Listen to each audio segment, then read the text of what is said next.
Hold on a second.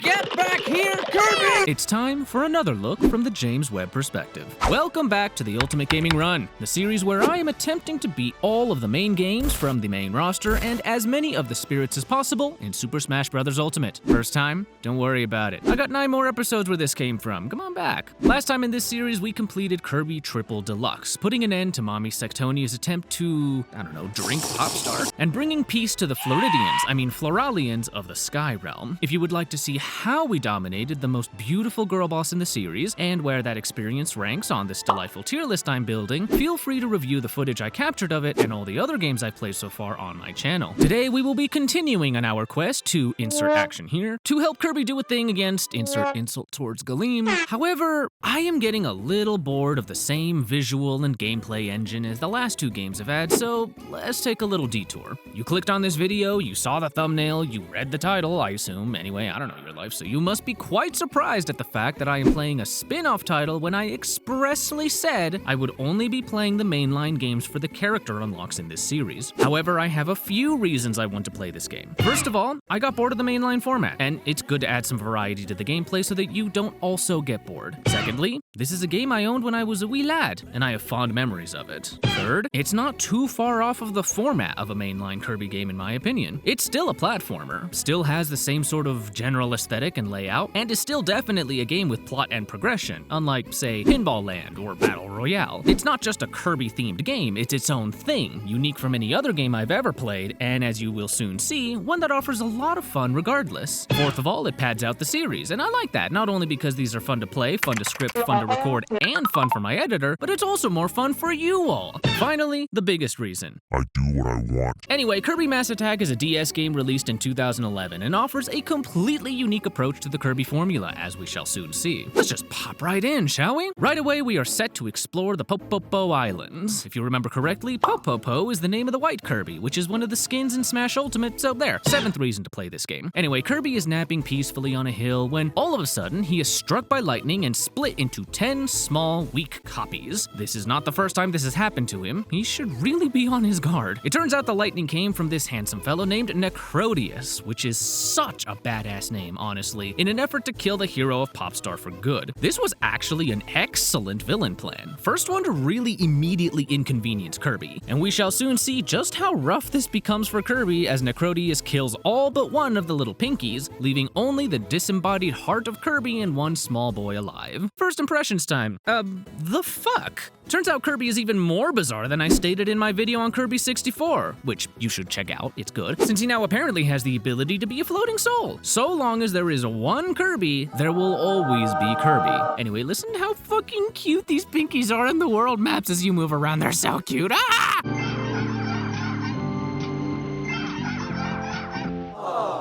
Now, in this game, you do not control these pinkies. You control the heart telling them what to do. Tap the screen and they'll run to that spot. Tap a fruit and they'll get it and eat it. Flick them with the stylus and you slap them into things with tremendous force. You can press and hold to grab the pinkies and double tap to make them hurry. It's a very unique method of moving things around. Combat is totally different too. The pinkies actually can't inhale, use copy abilities, or float. They can jump, get flicked, and my favorite, gang up on unsuspecting fools and pile drive them into the ground. This is how fighting works in the game. Guess that means jokes about Kirby sucking can't happen. Time for the jokes about gang violence instead.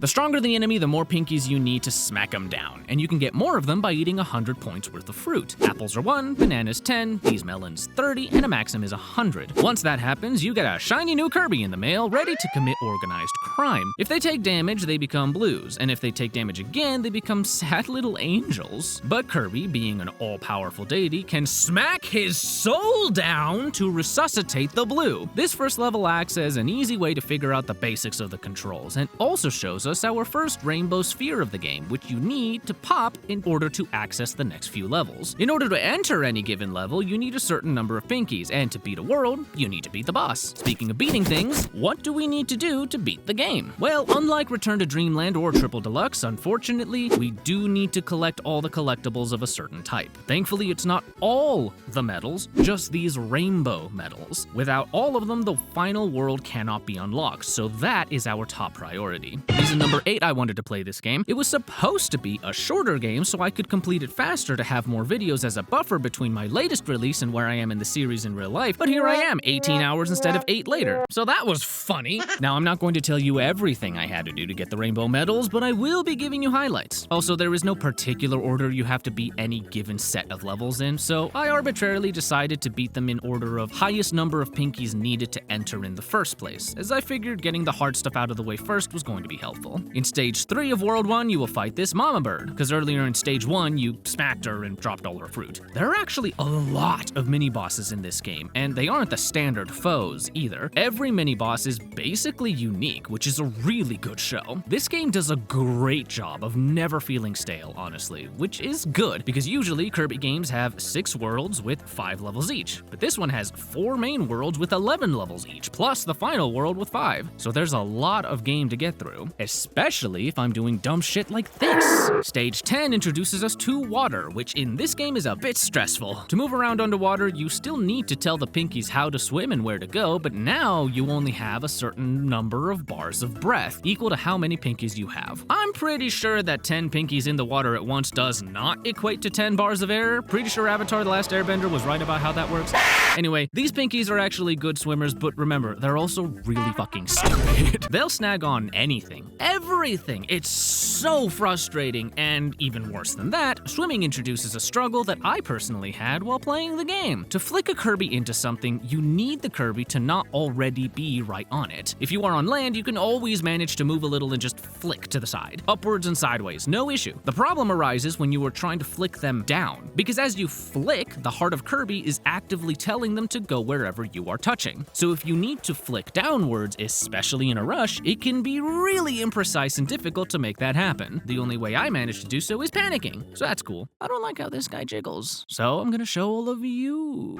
Immediately thereafter, we meet the Wispy Wood family. The old oak grandpas, the little cousins that we are murdering, the nephew whose corpse we used to travel the lake, the nephew's dying father, the spin-happy grandkids, everyone's here, except Wispy Woods. We're gonna beat him up next. Wispy adds some new tactics to his game here. From wiggling to bump us off, to mushrooms and spikes, to spiky apples. He's actually a much more involved boss than he usually is, though I imagine that is more due to not having fire than it is due to his actual power. Once you have beaten a world, the Skull Gang that Necrodius is the boss of will reset the number of pinkies you have to 1. And no, you cannot cheat the system by going back to the prior world and eating a bunch of fruit. I tried. Thankfully, if you've already beaten a level, at some point in it, you will find warp doors that will lead you to the end real quick. World 2 is Sandy Canyon, which has my favorite world theme. It's so soothing to me for some reason, and nostalgic too. I'm really not sure why. There's just something about the slow, gentle whistling tune and the wind blowing sand that sort of brings me back to the small town I used to live in. This is a desert world, so obviously it has to introduce quicksand and cacti. These stupid stacked cactus,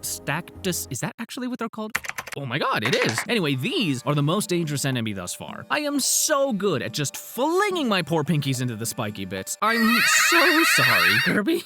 This marks the first rainbow medal highlight. In Stage 2, you gotta make this thundercloud enemy rain on plants to make them grow. Little helicopter plants with fruit, big pods, and huge pods can all grow, as can stacti. Problem is, he also shoots lightning, and those two elements do not mix well for the plant. So here I am, clutching the big pod plant, hoping to knock it down, and Depression over there decides to literally rain on my parade. Fuck you! Hey, remember that time I mentioned how difficult it was to flick downwards? Yeah, this is what that looks like under pressure. I'm just pressed into the blocks, so they have nowhere to go, and it cost me. I don't know how Nintendo expects me not to be stressing and doing just that when I am in danger of dying of screen, but whatever. Thankfully, if you lose all your poor pinkies, you aren't set back to 1. You return instead with however many you had when you got cruished. I say cruished specifically because that is is the only way I have died in this game, besides spikes in 3 levels. In stage 11, we encounter these cute chicks in a cage, who are apparently the babies of the big bird we scuffled with in World 1. Kirby, being everybody's friend, decides to help out. It turns out I was both wrong earlier and stupid. Look at this trash. What the hell am I doing? I am never going to be good at video games, apparently. Regardless of my absolute incompetence, I was able to get them back to their mama. This will pay dividends later. From here, the levels are upping in difficulty. Sinking temples like Avatar had. There's some thematic stuff going on here. Sandstorms so dangerous they will kill you. Hot air balloons with big gordos around, and then a nice refreshing dip in an oasis. The boss of World 2 is this piranha plant wannabe that you actually can't directly harm. You have to instead weigh down this seesaw to smack him in the head. I hate seesaws. Not in games, I mean real seesaws. I remember being in middle school and playing on one of these, and managing somehow to get my tiny, delicate frame matched up with a big boy on the other side. So of course, I went up real fast, then forward, and smashed my face into the damn thing and fell off. So what I'm saying is, I feel this plant's pain. Let's kill it. Despite his best attempts to weigh down the seesaw with his, boil, and my spending half the time in this fight fucking around, I was eventually able to give this plant permanent brain damage and move along. World 3 is DDD Resort. This is a weird one. The first 4 stages are basically mini games that you have to ace to get the rainbow medals for, which is trickier than you might think. There's one where you have to flick a Kirby to get the right card 4 times, which you can't mess up on. There's a pinball machine, a surfing type game. But then you get to the middle levels and suddenly you are spelunking into sunken ships, underwater caves with 2 different paths you need to take, and a level that is wholly locked until you press a specific button in one of those paths. In other words, the difficulty is rapidly rising. Case in point, this fucking level. Tilted towers, but it's a tree. This is the most insane, most ridiculous level type in the game. The tree leans like crazy depending on the weight of the pinkies on one end or the other of a room. It's like a 45-degree angle in any direction, and it threatens to topple if you stay on it for too long. Avert your eyes if you get motion sick, cause holy fuck. Thankfully, Mama Bird is here to bail us out with, I assume these much bigger birds we are riding are the chicks we saved? They grow up so quickly. Oh, okay.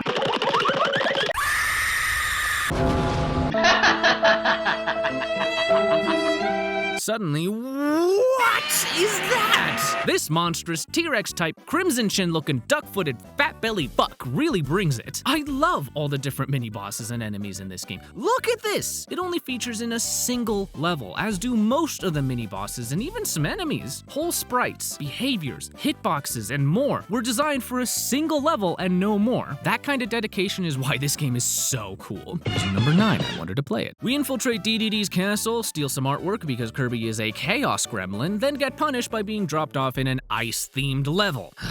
Ice is just not conducive to controlling a bunch of these little pinkies. Look at this poor fool, running for his life, barely moving. It's my entire YouTube career so far, right there. Please like and subscribe. The boss of this world is DDD, of course, and to be honest, I don't really even blame him for immediately deciding we are being a problem and throwing bombs at us. Perfectly valid crash out considering the breaking and entering, the trespassing on his hotel grounds. Yeah, not a good look for Kirby. Regardless, this fight actually takes a very different approach to damaging him at first. He's got bombs in bubbles, and you can bounce the bubbles around to both keep them off of you and keep them on him. But he's tricksy. See, he's got bombs with short timers and bombs with longer timers. The short fuses go off by the time you bounce the bombs once, but the longer ones can bounce twice or even 3 times. You can very easily lose track of that once he starts throwing them faster. After getting exploded a bunch, he goes back to Old Faithful, the hammer. This is the part where he loses because he is still literally a fat penguin, and Kirby, even a 10th of him, is a god. We beat the Penguin King, obviously, and move on to the next world. This is a volcano world, as all final worlds must be. Whatever, I'm in a tank. I am in a tank shooting pinkies at enemies. Your argument is invalid. This world is awesome. It has the aforementioned argument invalidator, plus it has zombies, another tilted tower, this time featuring the Thing forming giant hands to falcon punch it as you are in it, bloody murky water, water, lightning illuminating shadowy abandoned homes, haunted mansions, and lava monsters. Stage 5, though, kinda sucked in terms of the rainbow medal. You need to bring this big skull key at the beginning of the level all the way to the end without killing the Kirby holding it. Problem is, the level is not exactly easy and features insta-kill spikes, crushing flying gravestones, an elevator with rising lava that is absolutely not OSHA compliant, featuring the biggest Gordo I have ever seen, and then an ambush by these stupid skull freaks. Once that's dealt with, you get to fight a mini-boss for it. This is a lot to ask for, but you already know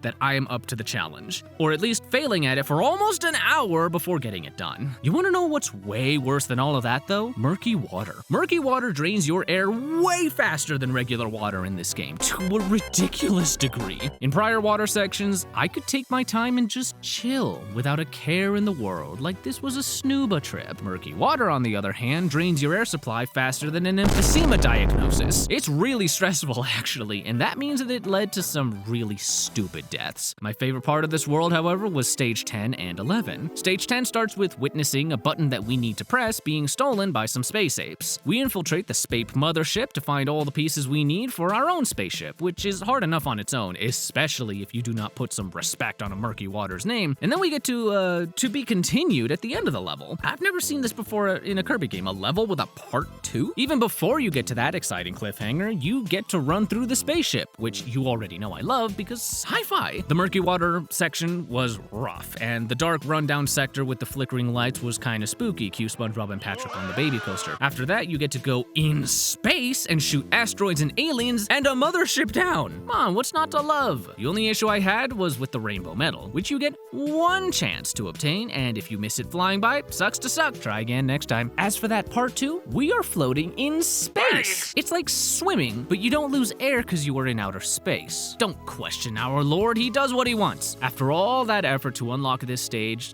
it's actually really difficult. It's basically a mini boss rush to break open a door that has the stage's final boss. This makes things very tricky, especially since one of those mini bosses is a gigantic bonefish thing fought in murky water. This thing was tough enough earlier in normal water, so this was an adventure for sure. And this is just half of the levels in detail. I could go on. However, this video needs to come out soon, and I am behind schedule, so let's skip ahead to the boss. It's a giant pig called the Skull Lord, which I am 100% sure is a Warhammer 40k demon, and it's kinda strange to fight. You start by preventing it from breaking the ground you are standing on by collecting its projectiles that I just realized it is shooting from its snout. Gross. Then you launch yourself into the volcano it's in, and once in there, you play a small timing minigame to shoot into its head over and over again till it dies. Kirby out here's giving so much brain damage. What a nice guy. Induct him into the NFL. Welcome to the final world of the game. In order to even enter this place, you need all the rainbow medals, which is a much harder task than the mainline Kirby games have had since Shinichi Shimomura was head developer. However, I was a little disappointed. As is apparently the case in all Kirby games from 2010 onwards, just in case you forgot what a cool set of bosses this game had, here are all 4 world bosses again. That kinda sucks, to be honest. At least the final boss is finally upon us. Necrodius is not as powerful of a boss as some later final antagonists, for sure. He definitely did the best work when he was sneak attacking Kirby, because in a direct fight, he is slow, even if his attacks instantly kill your pinkies, and he doesn't offer much variety in his attacks. The main pull is just the catharsis of finally getting your revenge on him after all the stress he put us through. Once you have destroyed his hands and then cracked his skull open, holy crap, Kirby! The magic staff he used to split Kirby like a single-celled organism falls into the hands of our Lord, and all 10 pinkies finally become one punk. As Kirby flew home, he looked out across the cosmos. The stars were so beautiful. Darkness had its place just as much as light, he thought, for the stars sparkled twice as bright in the dark depths of space. What a beautiful ending to this fantastic game. So, what did I think of Kirby Mass Attack? This game was a weird one, for sure, and it's kind of a shame that it is not considered a mainline title. I understand to a degree that its primary gameplay is not the standard for platformers, and that experimental titles often end up kinda shoved into the second class of games for a franchise, but there's some real gems in there. I was beginning to get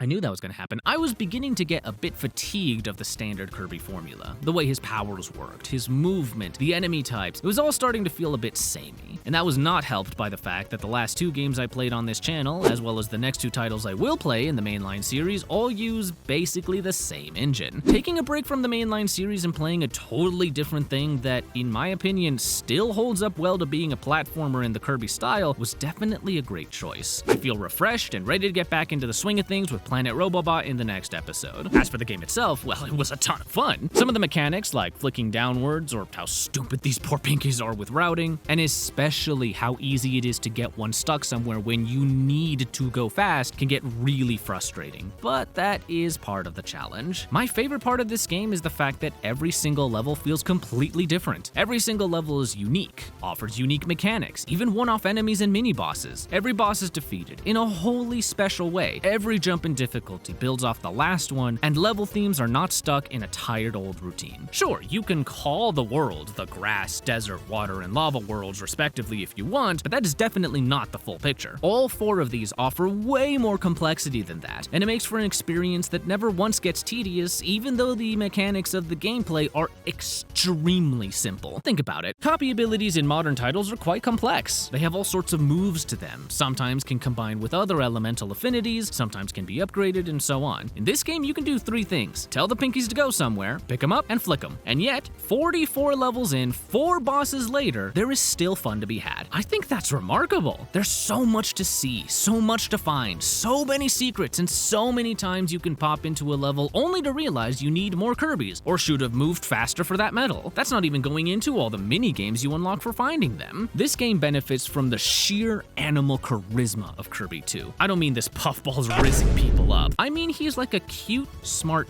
pet. Kirby is so lovable, so freaking cute, and so joyful even in his toughest times that all you want to do is hang out with the little guy. Maybe hold him, maybe squish him around a little like a water balloon. He's just so appealing. I really do believe that Kirby's success is due to the accessibility of his games combined with the interesting lore. Kids love him because small and simple. Adults like myself love the challenge and the fun implications of the eldritch bosses, and the internet has fallen in love with the puffball's personality when faced with insurmountable odds. This game rocks, and the only reason I can say I wouldn't place it any higher is that it is kind of irritating to babysit these poor jelly beans sometimes. I feel like a fucking chaperone at a first grade field trip. Anyway, I placed this lovely game with some reluctance into A tier. I hope that you have all enjoyed the wonderful chaos that was this game and this video, and let me know in the comments what you thought of this divergence from the status quo. Is there a game you'd know I'd enjoy coming up?